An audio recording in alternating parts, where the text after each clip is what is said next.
À 8h14 du matin, 100 contacts apparaissent simultanément sur le radar de l'USS Abraham Lincoln. Pas des missiles, pas des vedettes d'attaque rapide, des drones. 100 d'entre eux, se déployant sur l'image radar depuis le gisement 031 dans une formation que le centre d'information de combat de l'Abraham Lincoln n'avait jamais vue auparavant. Pas les regroupements lâches des précédents essaims Shahed. Pas l'architecture en 5 vagues qu'Iran avait utilisée lors du dernier engagement majeur de drones. Une maille géométrique serrée. Chaque drone exactement à 180 mètres du drone le plus proche dans toutes les directions. La formation maintenant sa forme avec une précision qu'aucun opérateur humain gérant 100 liaisons de contrôle séparées depuis une station au sol ne pourrait maintenir. Une formation qui ne pouvait conserver sa forme que si les drones la maintenaient eux-mêmes. L'Araj 2. Le drone lourd à longue portée iranien, pas le Shahed. La formation qui n'avait pas été abattue depuis 81 jours. Pas la plateforme légère et jetable qui coûte moins qu'une voiture et transporte une ogive de la taille d'une grande valise. L'Araj 2 transporte une ogive 3 fois plus lourde que celle du Shahed. L'Iran l'a conçue pour des cibles durcies, navires, structures renforcées. Tout ce que la charge plus petite du Shahed pourrait endommager mais pas détruire. 100 d'entre eux dans une maille géométrique parfaite à 8h14 du matin, maintenant leur formation à 180 nœuds en direction de la coque de l'Abraham Lincoln. Le maître de première classe Honor Reyes observait la formation depuis 11 secondes lorsqu'elle remarqua quelque chose d'anormal. Pas anormal de la manière dont les menaces sont anormales, anormal de la manière dont quelque chose se comporte d'une façon dont il ne devrait pas être capable de se comporter. Les 100 contacts sur son écran radar se déplaçaient. Non pas seulement en réduisant la distance vers le navire, mais en se décalant à l'intérieur de la formation. Des drones individuels ajustant leur position les uns par rapport aux autres, en petite correction continue. La maille géométrique respirant légèrement tandis que chaque drone effectuait des micro-ajustements pour maintenir son espacement de 180 mètres avec ses voisins. Le genre de micro-ajustement qui exige que chaque drone sache où se trouve chaque drone voisin à chaque instant. Le genre de connaissance qui ne peut provenir que des drones communiquant entre eux en continu en temps réel. Elle l'enregistra à 8h14 et 22 secondes et continua d'observer. Le centre d'information de combat lança le premier engagement à 8h16 lorsque les contacts de tête traversèrent l'enveloppe externe de brouillage. Le système de guerre électronique, transmettant sur les fréquences de guidage standard du Shahed, celle qui avait perturbé les systèmes de guidage des drones iraniens 23 fois au cours des 81 jours précédents, envoyant les drones en spirale hors de leur trajectoire, ou les faisant détonner prématurément ou simplement les rendant inertes et les faisant tomber dans l'eau. Fiable, éprouvé, fonctionnant contre chaque drone qu'Iran avait envoyé avant ce matin. Pas un seul contact ne dévia. Pas un seul drone n'entra en spirale. La formation maintint sa maille géométrique à 180 nœuds et continua de se rapprocher. Le brouillage qui avait fonctionné contre les 23 engagements de drones précédents ne trouva rien à brouiller parce que l'essaim Araj 2 ne recevait pas de guidage depuis le sol. Il n'y avait aucun signal de contrôle terrestre à perturber. Les drones ne se faisaient pas dire où aller depuis une station à 200 km de distance. Ils se le disaient entre eux.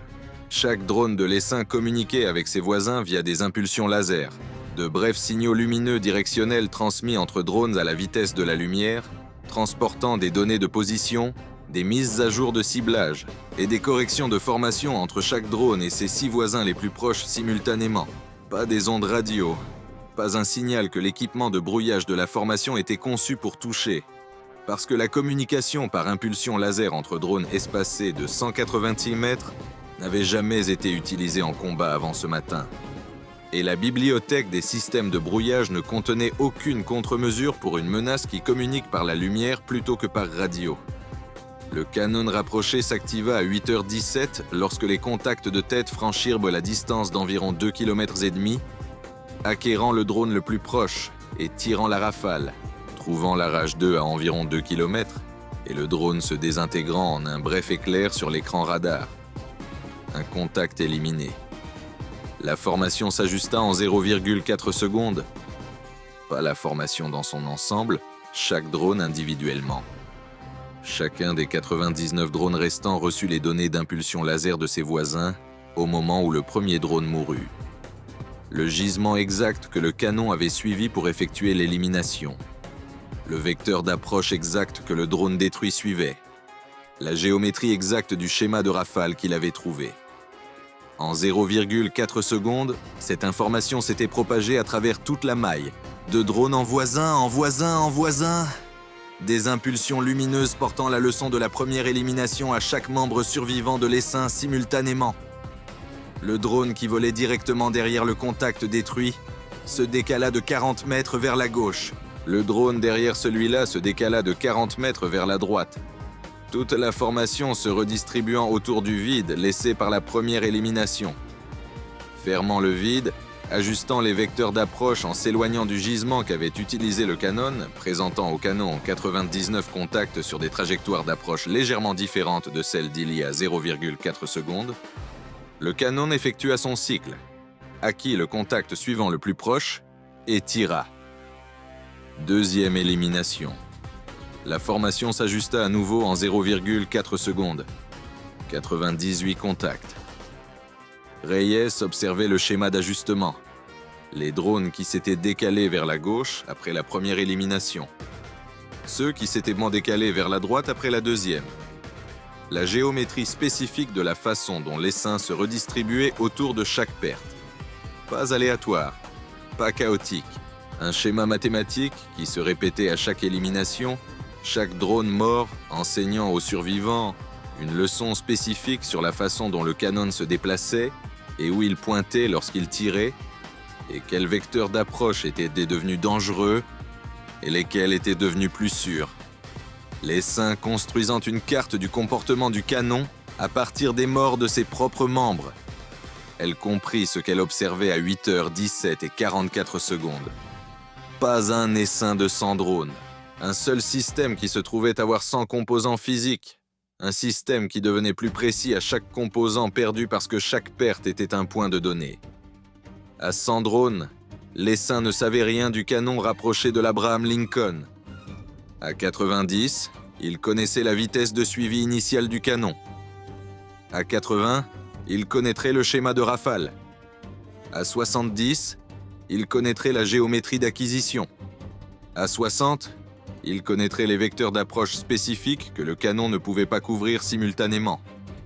À 50, les drones restants en sauraient moins et plus sur la façon de vaincre ce canon spécifique que n'importe quel opérateur ayant jamais conçu une attaque contre lui. Un essaim qui perd 60% de ses membres en apprenant est plus dangereux qu'un essaim complet qui n'a rien appris. Les mathématiques de la guerre menées à l'envers. La formation ne gagnait pas en abattant des drones. Elle enseignait à l'essaim comment couler le navire. Elle soumit le rapport à 8h18. Revint 3 minutes plus tard. Le canon fonctionnait toujours. Le décompte était à 84. La formation s'ajustant plus rapidement maintenant à chaque élimination. Les ajustements devenant plus précis à mesure que l'essaim accumulait des données. Les vecteurs d'approche des drones survivants se resserrant autour des zones mortes d'engagement du canon. Les secteurs de gisement où la vitesse de rotation du canon ne pouvait pas suivre plusieurs contacts simultanés depuis des angles légèrement différents.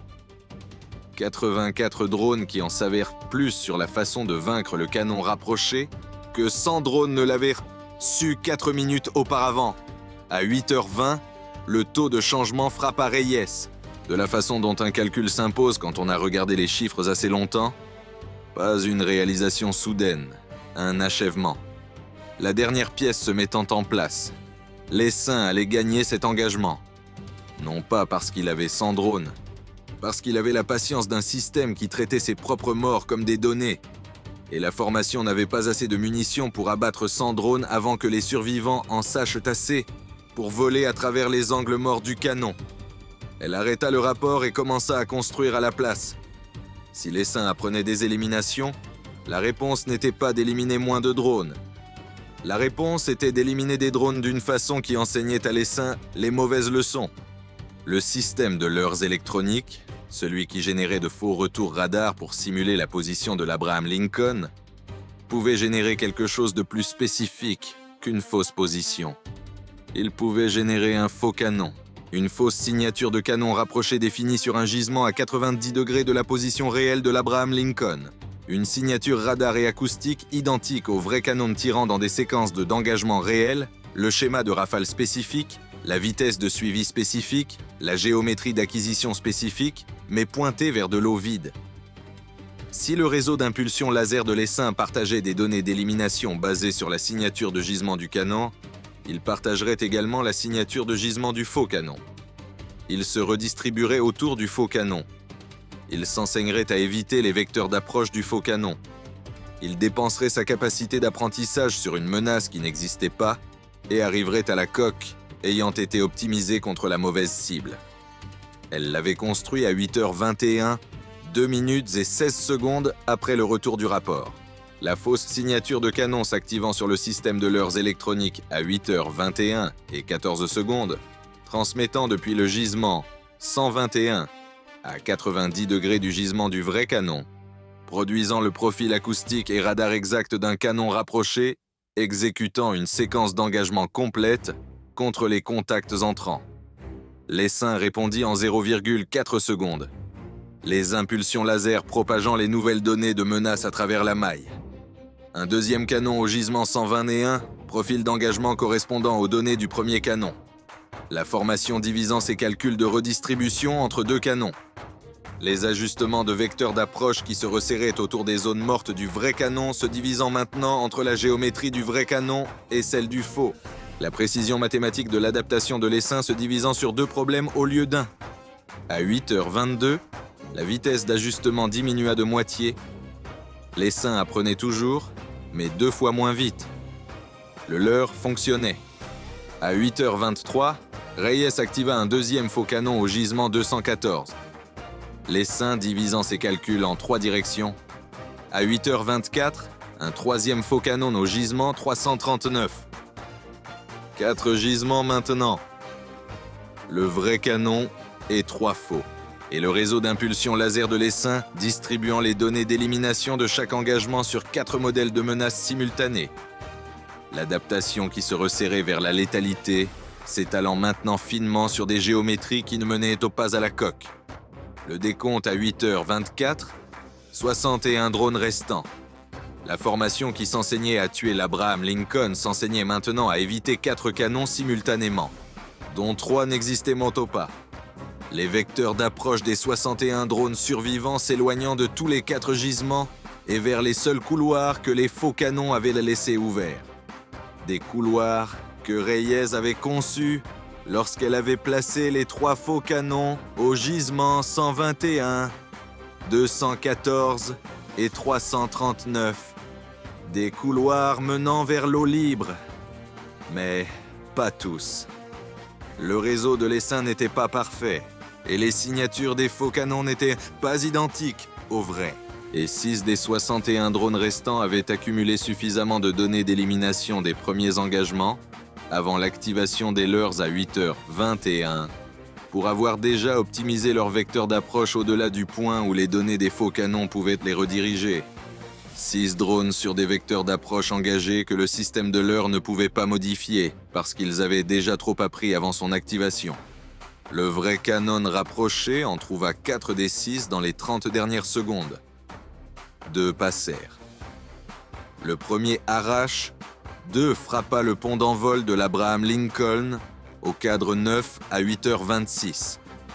L'ogive, 3 fois plus lourde qu'un Shahed, détonnant contre le revêtement du pont et se propageant à travers la section avant du pont d'envol.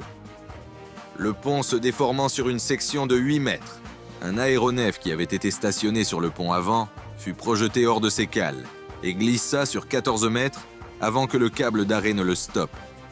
11 membres d'équipage mis hors de combat par l'onde de souffle, 4 du pont avant, 7 des compartiments sous le cadre au point d'impact, où le choc structurel se transmit à travers la structure. Le deuxième arrache, 2 frappa la face bâbord de l'îlot 1,1 seconde après le premier.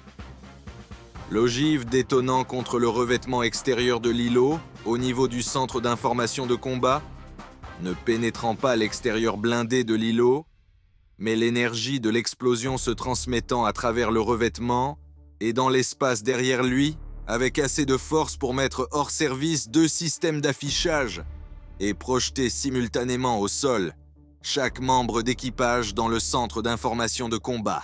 4 membres d'équipage supplémentaires mis hors de combat. Un incendie d'un système d'affichage démarrant et s'éteignant en 6 secondes lorsque la suppression automatique s'activa. 2 drones. 2 impacts. 15 membres d'équipage hors de combat. La section avant du pont d'envol compromise. Le centre d'information de combat de l'îlot temporairement perturbé.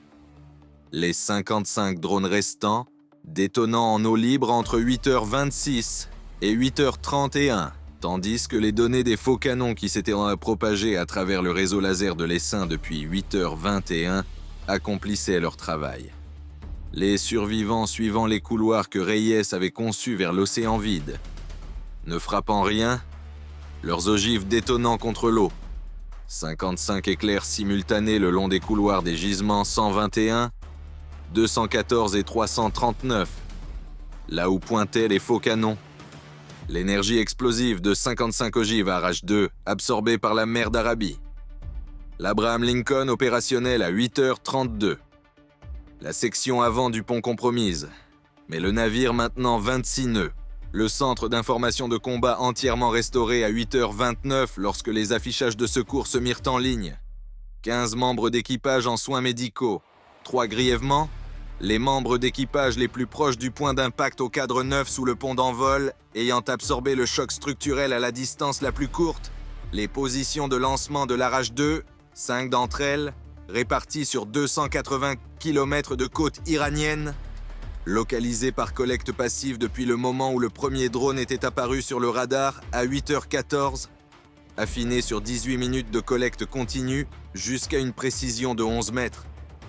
À 8h33, chaque position reçut 12 missiles de croisière. Les 5 positions cessèrent d'exister entre 9h19 et 9h24. L'Iran a construit l'essaim Marach-2 autour d'une intuition fondamentale, qu'un réseau de drones partageant des données de ciblage apprend plus vite que n'importe quelle défense humaine ne peut s'adapter, et qu'une formation se défendant contre un essaim qui apprend fournit l'éducation de l'essaim à chaque munition qu'elle tire. À 84 drones restants, l'essaim était en bonne voie pour valider complètement cette intuition. Les vecteurs d'approche se resserraient. Les zones mortes du canon étaient cartographiées en temps réel. Les mathématiques étaient correctes. Les mathématiques supposaient que la formation continuerait à tirer. À 8h21 et 14 secondes, la formation cessa de tirer et commença à mentir. 3 faux canons sur 3 faux gisements, alimentant de fausses leçons dans un réseau qui ne pouvait pas distinguer une vraie élimination d'une élimination conçue. L'essaim qui apprenait à détruire l'Abraham Lincoln passa ses 5 dernières minutes à apprendre à éviter des armes qui n'existaient pas. 15 membres d'équipage hors de combat. 2 impacts sur la coque. L'Abraham Lincoln opérationnel.